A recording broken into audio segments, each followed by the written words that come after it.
Hello, and welcome to another Storytime with Stuart. My name is Stuart, and today I've got a really funny book by the boys from McFly. It's Tom Fletcher and Dougie Poynter, and this one is called The Dinosaur That Pooped a Planet. A very funny and silly book, and I hope you guys enjoy.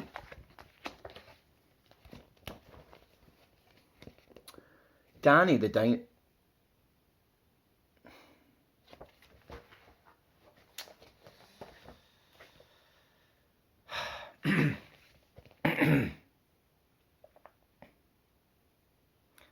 Hello, and welcome to another Storytime with Stuart. My name is Stuart, and I have a really funny book today called The Dinosaur That Pooped a Planet.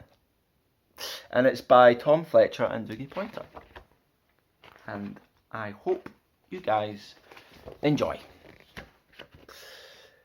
Danny and Dinosaur liked to have fun. Some days they had lots, some days they had none.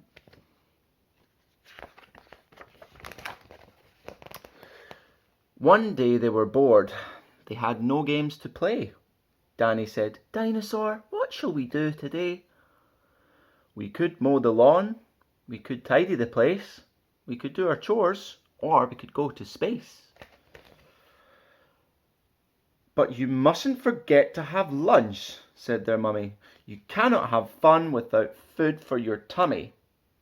So they packed a packed lunch for the Science Museum, where rockets were kept if you wanted to see them.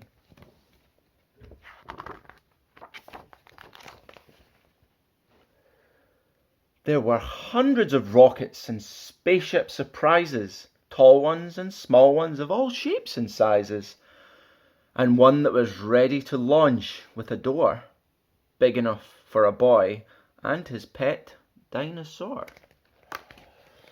They ignored all the warnings. They couldn't care less. They pressed all the things they shouldn't have pressed. T-5, 4, 3, 2, 1, ignition! They started their intergalactic space mission.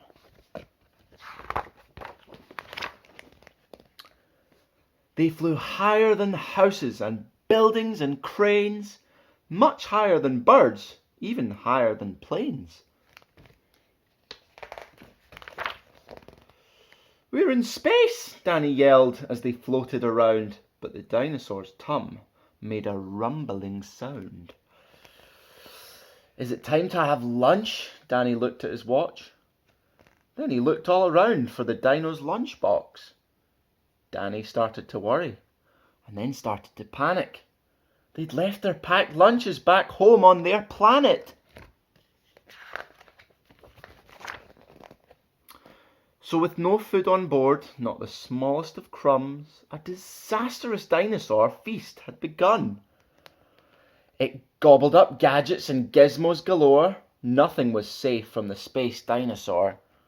Robots and ray guns and blinking red blinkers, eating things thought up by NASA's great thinkers. The hyperdrive gamma reactor machine was swallowed along with the space tractor beam.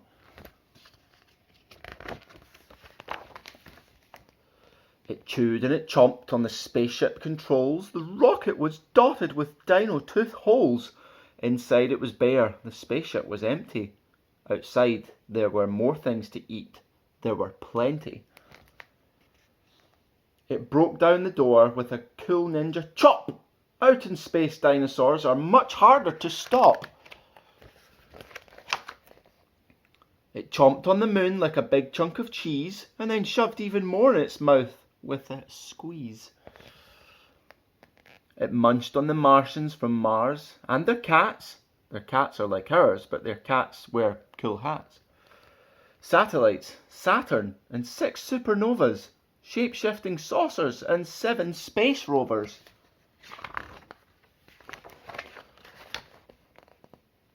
It guzzled 5 gallons of fuel from the tank, and Danny's jaw dropped as he watched what it drank. With a crunch and a crack and a nom nom nom nom, in one dino gulp, their rocket was gone. Now nothing was left.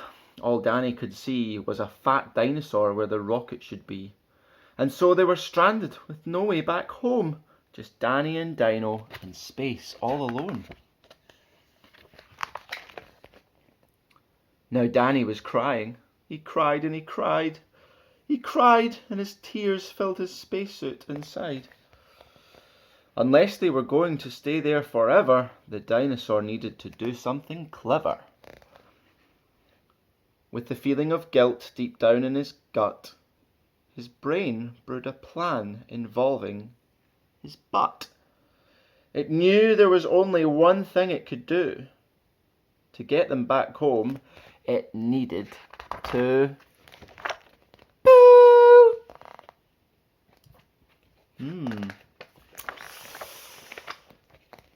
Like a poop-powered rocket, the dinosaur flew. Dan hopped on its back and he watched as it pooed.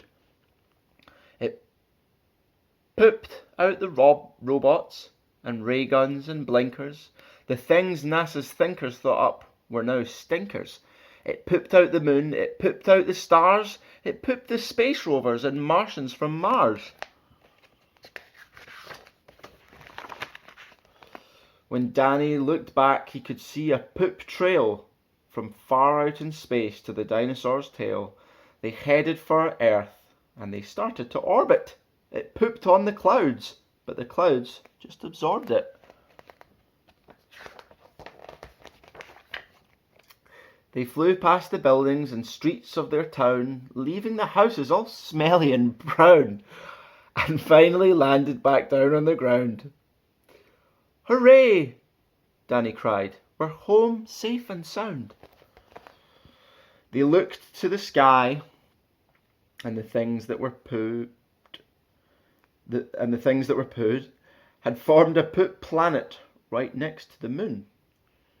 And so Danny promised to listen to Mummy, because fun is not fun without food for your tummy. And just when you thought all the pooping was done, a Mars cat plopped out of the dinosaur's bum. That was The Dinosaur That Pooped a Planet. How weird. A really, really funny book. I hope you guys enjoyed that. That was The Dinosaur That Pooped a Planet by Tom Fletcher and Dougie Poynter. If you liked that story time with Stuart, as funny as it might have been, if you liked that story time with Stuart, or you like any of the other story times with Stuart, please like, comment, share and subscribe to the YouTube channel so that we can get Storytime with Stuart a bit more out there, and so that kids and adults alike can enjoy some good stories read by me. So I will see you next time on Storytime with Stuart. Bye for now.